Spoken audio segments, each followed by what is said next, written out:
Good evening, welcome back to my channel. ഇന്ന് നമ്മൾ നോക്കാൻ വേണ്ടി പോകുന്നത് ഗിരീഷ് കർണാടിൻ്റെ ഒരു ഫേമസ് പ്ലേ ആയിട്ടുള്ള നാഗമണ്ഡലയെക്കുറിച്ചാണ്. സോ നമുക്ക് ക്ലാസ്സിലോട്ട് പോവാം. ബിഫോർ ദാറ്റ്, ഗിരീഷ് കർണാട് ആരാന്ന് നമുക്ക് നോക്കാം.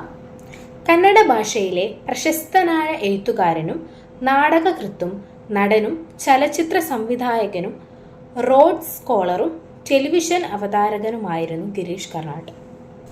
അദ്ദേഹത്തിൻ്റെ ലൈഫ് സ്പാൻ എന്ന് പറയുന്നത് 19 മെയ് 1938 ടു 10 ജൂൺ 2019 വരെയായിരുന്നു. അദ്ദേഹം മഹാരാഷ്ട്രയിലായിരുന്നു ജനിച്ചത്.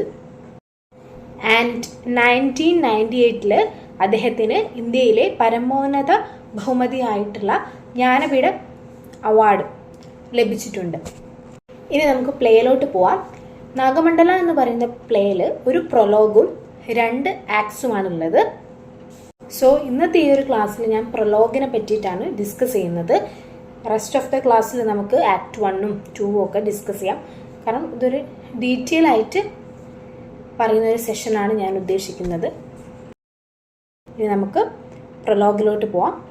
പ്രൊലോഗ് സ്റ്റാർട്ട് ചെയ്യുന്ന സമയത്ത് നമുക്ക് കാണാൻ പറ്റുന്നത് എന്താണെന്ന് വെച്ച് കഴിഞ്ഞാൽ, പാതി നശിച്ച ഒരമ്പലവും ഒരു തകർന്ന വിഗ്രഹവും അവിടെ ഇരുന്ന് കരയുന്ന ഒരു ആളെയുമാണ്.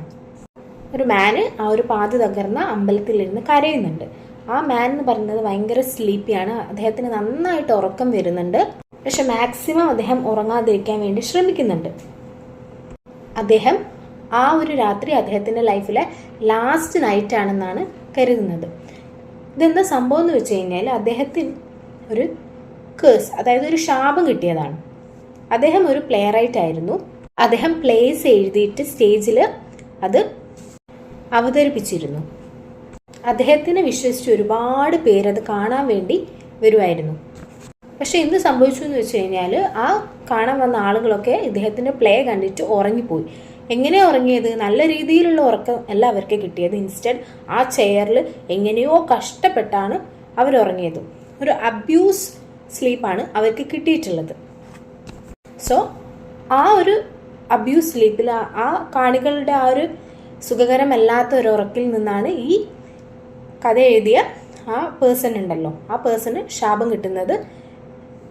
ശാപം എന്താണെന്ന് വെച്ച് കഴിഞ്ഞാൽ, ഒരു മാസത്തിൽ ഒരു ദിവസമെങ്കിലും ഉണർന്നിരിക്കണം. അതായത് ഒരു മാസത്തിൽ ഒരു ദിവസം അയാൾ ഉറങ്ങാൻ പാടില്ല. ഈ ഉറങ്ങിയാൽ അദ്ദേഹം എന്തായിരിക്കും? തീർച്ചയായിട്ടും മരിക്കും. അതാണ് ശാപം. ഈസ് ഇറ്റ് ക്ലിയർ ആവുന്നുണ്ടോ? ഞാനിപ്പോൾ എന്താ പറഞ്ഞത്?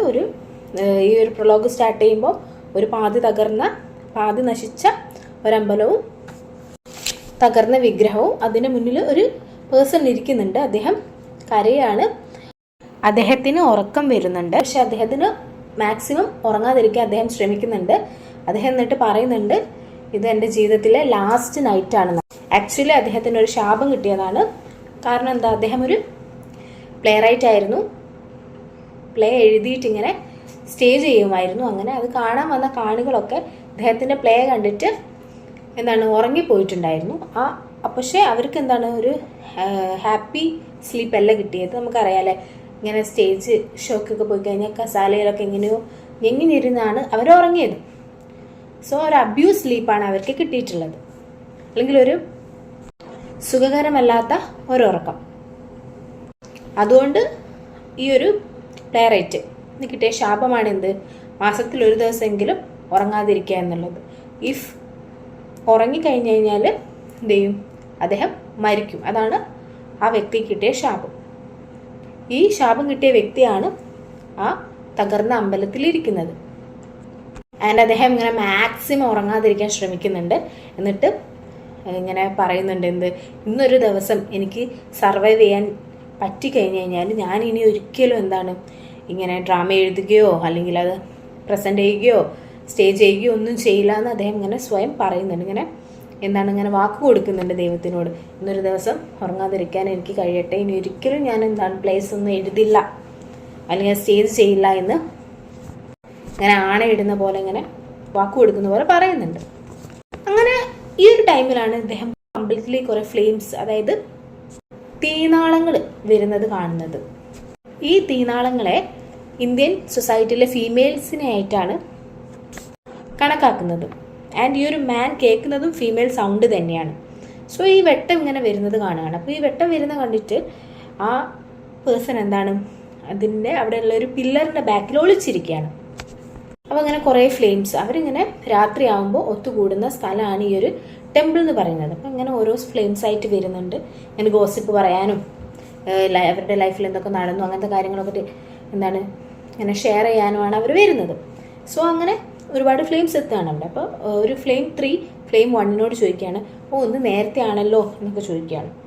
പിന്നെ ഫ്ലെയിം 1 പറയുന്നുണ്ട്, ഫ്ലെയിം 3 ഫ്ലെയിം 1 ചോദിക്കുന്നത് എന്ത്, ഇത് നേരത്തെ ആണല്ലോ എന്നുള്ളത്. അപ്പോൾ ഫ്ലെയിം 1 പറയണം, ഞാൻ താമസിക്കുന്ന വീട്ടിലെ മാസ്റ്റർ എന്ന് പറയുന്നത് പിശുക്കനാണ്. അദ്ദേഹം സ്ത്രീകളെ ഒരുപാട് ചെലവുള്ളവരായിട്ടാണ് അദ്ദേഹം കാണുന്നത്. അതുകൊണ്ട് തന്നെ വീട്ടിലുള്ള സാധനങ്ങളൊക്കെ അദ്ദേഹമാണ് വാങ്ങുന്നത്. അന്ന് രാത്രി എന്താണ് വിളക്കിൽ ഒഴിക്കാനുള്ള എണ്ണ ഇല്ലായിരുന്നു. അവരെ ഒരു പ്രത്യേകതര എണ്ണയാണ് വിളക്കിൽ ഒഴിക്കുക. ആ എണ്ണ തീർന്നുപോയി. പിന്നെ എന്താണ് അതിന് പകരമായിട്ട് കാസ്റ്റർ ഓയിലോ വേറെ ഏതെങ്കിലും ഓയിൽ വെച്ച് അഡ്ജസ്റ്റ് ചെയ്യാനാണെങ്കിൽ അതും വേണ്ടത്രയില്ല. അതുകൊണ്ട് അന്നത്തെ ലൈറ്റ് പെട്ടെന്ന് ഓഫ് ചെയ്തു. അതുകൊണ്ടാണ് ഞാൻ വേഗം വന്നതെന്ന് ഫ്ലെയിം 1 പറയും. പിന്നെ ഫ്ലെയിം 2 പറയുന്നുണ്ട്, ഞങ്ങളെ വീട്ടിലൊക്കെ കോക്കനട്ട് ഓയിൽ മാത്രമാണ് യൂസ് ചെയ്യുന്നത്, വേറെ എണ്ണയൊന്നും വിളക്കിൽ യൂസ് ചെയ്യില്ല എന്നൊക്കെ പറയുന്നുണ്ട്. അപ്പോൾ എല്ലാ ഫ്ലെയിംസും കൂടെ ചിരിക്കുന്നുണ്ട്. പിന്നെ ഫ്ലെയിം 4 പറയുന്നുണ്ട്, എൻ്റെ വീട്ടിലെ പ്രായം ചെന്ന യജമാനൻ്റെ അമ്മ, അതായത് യജമാനൻ്റെ അമ്മ കുറച്ച് പ്രായം ചെന്ന ആളാണ്, അവർക്ക് കുറേ അസുഖങ്ങളൊക്കെ ഉണ്ടായിരുന്നു. അവർ ഇപ്പോൾ പുലരാനാവുന്ന സമയത്താണ് മരിച്ചത്. ആ യജമാനൻ്റെ ഭാര്യ വളരെ ടെൻഡറും ആയിരുന്നു, ഒരു കുക്കുംബറിനെ പോലെ. അതുകൊണ്ട് തന്നെ എന്നെ, അതായത് ഈ വെളിച്ചത്തെ പെട്ടെന്ന് അവർ ഇറക്കി വിട്ടു എന്നൊക്കെ പറയാണ്. അതിനുശേഷം ഫ്ലെയിം 3 പറയുന്നുണ്ട്, ഇവരിങ്ങനെ വീട്ടിൽ നടക്കുന്ന ഓരോ ഗോസിപ്സ് അവിടുത്തെ കാര്യങ്ങളൊക്കെയാണ് ഇങ്ങനെ ഡിസ്കസ് ചെയ്ത് പോകുന്നത്. പിന്നെ ഒരു പുതിയ ഫ്ലെയിം വരികയാണ് അവിടേക്ക്. അപ്പോൾ ആ ഫ്ലെയിമിനോട് ചോദിക്കുകയാണ്, ബാക്കിയുള്ള ഫ്ലെയിം ചോദിക്കുകയാണ് എന്താണ് വൈകിയതെന്ന് ചോദിക്കുകയാണ്. അപ്പോൾ പുതിയതായിട്ട് വന്ന ഫ്ലെയിം പറയാണ്, ആ ഫ്ലെയിമിൻ്റെ വീട്ടിൽ കുറച്ച് ഓൾഡ് ആയിട്ടുള്ള കപ്പിളാണ് ജീവിക്കുന്നത്. സോ ആ ഓൾഡ് വുമൺ തൻ്റെ ജോലിയൊക്കെ കഴിഞ്ഞ് റൂമിലേക്ക് വരുന്ന സമയത്ത് തൻ്റെ ഹസ്ബൻഡിൻ്റെ റൂമിൽ നിന്ന് ഒരു സുന്ദരിയായ സ്ത്രീ ഒരു കളർഫുൾ അല്ലെങ്കിൽ ഒരു നല്ലൊരു സാരി ധരിച്ച് ഇറങ്ങി പോകുന്നത് ആര് കാണുകയാണ്? ആ ഒരു ഓൾഡ് വുമൺ കാണുകയാണ്. ആ സ്ത്രീ ആ ബ്യൂട്ടിഫുൾ ലേഡി ഒന്നും പറയാതെ ഇറങ്ങി പോവാണ്. അപ്പോൾ ഇത് കണ്ടിട്ട് ആ ഓൾഡ് വുമൺ തൻ്റെ ഹസ്ബൻഡിനോട് ചോദിക്കുകയാണ്, ഇത് ആരാണ് ഇപ്പോൾ ഇവിടുന്ന് ഇറങ്ങിപ്പോയതെന്ന്. അപ്പോൾ ഹസ്ബൻഡ് പറയാണ്, എനിക്കറിയില്ല എന്ന്. അപ്പോൾ ആ ഒരു ഓൾഡ് വുമണ് തൻ്റെ ഹസ്ബൻഡിൻ്റെ മേത്ത് കുറച്ച് ഡൗട്ട്സ് ഒക്കെ തോന്നുകയാണ്. അപ്പോൾ ബാക്കിയുള്ള ഫ്ലെയിംസൊക്കെ ഈ ന്യൂ ഫ്ലെയിമിനോട് ചോദിക്കുകയാണ്, അത് ആരാണെന്നൊക്കെ ചോദിക്കുകയാണ്. അപ്പോൾ ഫ്ലെയിം പറയാണ്, ആ ഒരു സ്ത്രീ എന്ന് പറയുന്നത് ആക്ച്വലി ഒരു സ്റ്റോറിയാണ്. ആ ഒരു ബ്യൂട്ടിഫുൾ ലേഡി ഉണ്ടല്ലോ, അത് ആക്ച്വലി ഒരു സ്റ്റോറിയാണ്. തൻ്റെ ഓൾഡ് വുമൺ, തൻ്റെ മിസ്ട്രസ് ആയിട്ടുള്ള ഓൾഡ് വുമൺ ഉണ്ടല്ലോ, ആ ഓൾഡ് വുമൺ ആക്ച്വലി ഒരു കഥയും ഒരു പാട്ടും അറിയായിരുന്നു. പക്ഷെ ആ കഥയും പാട്ടും അവർ ആരോടും ഇതുവരെ ഷെയർ ചെയ്തിട്ടില്ല, ആർക്കും പറഞ്ഞു കൊടുത്തിട്ടൊന്നും ഇല്ലായിരുന്നു. അപ്പോൾ ആ ഒരു കഥയും പാട്ടും അവരുടെ ഉള്ളിൽ തന്നെയായിരുന്നു ഉണ്ടായിരുന്നത്. അപ്പോൾ ഇന്ന് ഉച്ചയ്ക്ക് ഉറങ്ങുന്ന സമയത്ത് അവർ കൂർക്കം വലിച്ചു, സ്നോർ ചെയ്തു. ആ ടൈമിൽ അവരുടെ വായിൽ നിന്ന് പുറത്ത് ചാടിയതാണ് ഈ ഒരു സ്റ്റോറിയും സോങ്ങും. സ്റ്റോറി എന്തായി മാറി? ഒരു ബ്യൂട്ടിഫുൾ ലേഡിയായി മാറി. സോങ് എന്തായി മാറി? അവർക്ക് ധരിക്കാനുള്ള സാരിയായി മാറി. എന്നിട്ട് ഈ ഒരു സ്റ്റോറിയും സോങ്ങും അവിടെ ഒളിച്ചിരുന്നു. ഈ ഒരു സ്റ്റോറിയും സോങ്ങും ഇത്രയും കാലം ആരും ആ കഥയൊന്നും ആരോടും പറയാതെ വീട്ടിലിങ്ങനെ, ഈ സ്ത്രീ ആരോടും പറയുന്നില്ലല്ലോ, തൻ്റെ ഉള്ളിൽ തന്നെയാണല്ലോ ഈ സ്റ്റോറിയെയും പാട്ടിനെയും വെച്ചത്. അപ്പോൾ ഈ ഒരു സ്റ്റോറിയും സോങ്ങും ഇത്രയും നാളും നല്ലൊരു ജയിലിൽ അകപ്പെട്ട പോലെ ആയിരുന്നു ജീവിച്ചിരുന്നത്. അവരിപ്പോൾ പുറത്ത് ചാടിയിട്ട് അവരവിടെ എവിടെയോ ഒളിച്ചു നിന്നു. അങ്ങനെ ഇപ്പോൾ ആസ് എ റിവെഞ്ച് അവർ തമ്മിൽ, ആ ഭാര്യയും ഭർത്താവും തമ്മിൽ അടി ആയിക്കോട്ടെ എന്ന് വിചാരിച്ചിട്ട് ആസ് എ റിവെഞ്ച് എന്ന രീതിയിലാണ് ആ സ്ത്രീ ഇപ്പോൾ അങ്ങനെ അവിടെ നിന്ന് ഇറങ്ങിപ്പോയത്.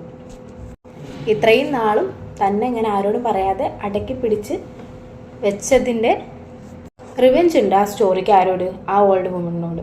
അതുകൂടിയാണ് ഇവിടെ തീർത്തത്. പിന്നെ ബാക്കിയുള്ള ഫ്ലെയിംസ് ചോദിക്കുകയാണ് ആ സ്റ്റോറിയും സോങ്ങും ഇപ്പോൾ എവിടെയാണെന്ന്. അപ്പോൾ മറ്റേ ഫ്ലെയിം പറയാണ് അവരെ ഞാൻ വഴിയിൽ വെച്ച് കണ്ടിട്ടുണ്ടായിരുന്നു, അവരോട് ഞാൻ ഇങ്ങോട്ടേക്ക് വരാൻ പറഞ്ഞിട്ടുണ്ട്, അവർ ഇപ്പം എത്തും. എന്നിട്ട് പറയണം അതാ അവർ വരുന്നുണ്ടെന്ന് പറയാണ്. അപ്പോൾ ആ ഒരു സ്റ്റോറി, ആ ഒരു ലേഡി, ആ സ്റ്റോറി എന്താണ്, ഒരു സ്ത്രീയും സോങ് എന്താണ്, സാരിയാണല്ലോ. അപ്പോൾ ആ സ്ത്രീ എന്താണ്, ആ ലേഡി, ആ ബ്യൂട്ടിഫുൾ ലേഡി ഇങ്ങനെ ഭയങ്കര സാഡായിട്ടാണ് വരുന്നത്. അപ്പോൾ എല്ലാവരും ചോദിക്കുകയാണ് എന്താ ഇങ്ങനെ സാഡായിരിക്കുന്നത്, നീ വിഷമിക്കേണ്ട, നിൻ്റെ കഥ ഞാൻ കേൾക്കാമെന്ന് പറയാണ്. അപ്പം ആ സ്റ്റോറി പറയണെന്ത്, നിങ്ങൾ കേട്ടിട്ട് നിങ്ങൾക്കത് ആരോടും പാസ് ചെയ്യാൻ പറ്റില്ലല്ലോ, അതിൽ നിങ്ങൾ ആ കഥ വേറെ ആരോടും പറയില്ലല്ലോ എന്ന് പറയാണ്.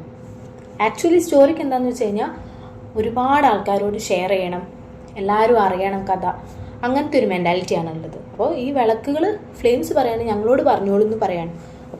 അപ്പോൾ ഈ ഒരു സ്റ്റോറി പറയാണ് എന്ത്, നിങ്ങളോട് പറഞ്ഞാൽ നിങ്ങൾക്കത് ആരോടും ഷെയർ ചെയ്യാൻ അല്ലെങ്കിൽ പാസ് ചെയ്യാൻ കഴിയില്ലല്ലോ എന്ന് പറയാണ്. അപ്പോൾ ഇതൊക്കെ കേട്ടിട്ട് ആ പില്ലറിൻ്റെ ബാക്കിൽ ആരുണ്ടായിരുന്നു, ആ ഒരു മാൻ ഉണ്ടായിരുന്നു. ഞാൻ സ്റ്റോറീൻ്റെ ഫസ്റ്റ് പറഞ്ഞില്ലേ, ഒരു മാൻ, കരഞ്ഞുകൊണ്ടിരിക്കുന്ന ഒരു മാൻ ഉണ്ടായിരുന്നു. ആ മാൻ അവിടെ ഇരുന്ന് ഇതൊക്കെ കേൾക്കുകയാണ്. അപ്പോൾ ഈ മാന് പെട്ടെന്ന് പറയാണ് എന്ത്, ഞാൻ കേൾക്കാം എന്ന് പറയണം. അദ്ദേഹത്തിൻ്റെ കണ്ടിട്ടല്ല, അദ്ദേഹത്തിൻ്റെ വോയിസൊക്കെ കേട്ടിട്ട് ആ ഫ്ലെയിംസൊക്കെ പെട്ടെന്ന് ഞെട്ടിപ്പോവാണ്. കാരണം അവരങ്ങനെ ഒരാളെ അവിടെ പ്രതീക്ഷിക്കുന്നേ ഇല്ല. അപ്പോൾ അവർ ഈ ആളോട് ചോദിക്കുകയാണ്, ഈ പേഴ്സണോട് ചോദിക്കുകയാണ് നിങ്ങൾ ആരാന്ന് ചോദിക്കുകയാണ്. അപ്പോൾ അവർ പറയണേ ഞാൻ ആരായാലും എന്താ, കഥ ഞാൻ കേൾക്കാമെന്ന് പറയാണ്. അപ്പോൾ സ്റ്റോറിനോട് ഈ ഒരു പേഴ്സൺ പറയാണ്, കയ്യിൽ പിടിച്ചിട്ടൊക്കെയാണ് പറയുന്നത്, ഞാൻ നിൻ്റെ കഥ കേൾക്കാമെന്ന് പറയണം. അപ്പോൾ സ്റ്റോറി പറഞ്ഞ് എന്നെ വിടൂന്ന് പറയണം. പക്ഷേ ആ പേഴ്സൺ, ആ ഒരു മാൻ ഉണ്ടല്ലോ, അദ്ദേഹം പറയാണ് ഞാൻ നിൻ്റെ കഥ കേൾക്കാമെന്ന്. അപ്പോൾ സ്റ്റോറിക്ക് കുറച്ചും കൂടെ എന്താണ് ഒരു ഇൻട്രസ്റ്റ് തോന്നുകയാണ്. കാരണം എന്താണ്, അവർക്കറിയാം എന്ത്, ഒരു മാൻ ആണല്ലോ, മാൻ എന്താണ് പബ്ലിസിറ്റി കുറച്ചുകൂടി കൂടുതലാണ്, അല്ലെങ്കിൽ മാൻ പറയുന്ന കഥകൾ കേൾക്കാൻ ആൾക്കാർ വില്ലിങ് ആവും എന്നുള്ളൊരു മെൻറ്റാലിറ്റിയാണ് ഈ സ്റ്റോറിക്കുള്ളത്. നേരത്തെ ഫ്ലെയിംസ് കേൾക്കാമെന്ന് പറയുമ്പോൾ സ്റ്റോറിക്ക് വലിയ താല്പര്യം ഉണ്ടാവില്ല, കാരണം അത് ആരിലേക്കും പാസ് ചെയ്യാൻ പറ്റില്ല എന്നാണ് സ്റ്റോറി വിചാരിക്കുന്നത്. കാരണം ഫ്ലെയിംസിനിവിടെ ഫീമെയിൽ ആയിട്ടാണ്, ഇന്ത്യൻ സൊസൈറ്റിയിൽ ഫീമെയിൽ ആയിട്ടാണ് കൺസിഡർ ചെയ്യുന്നത്.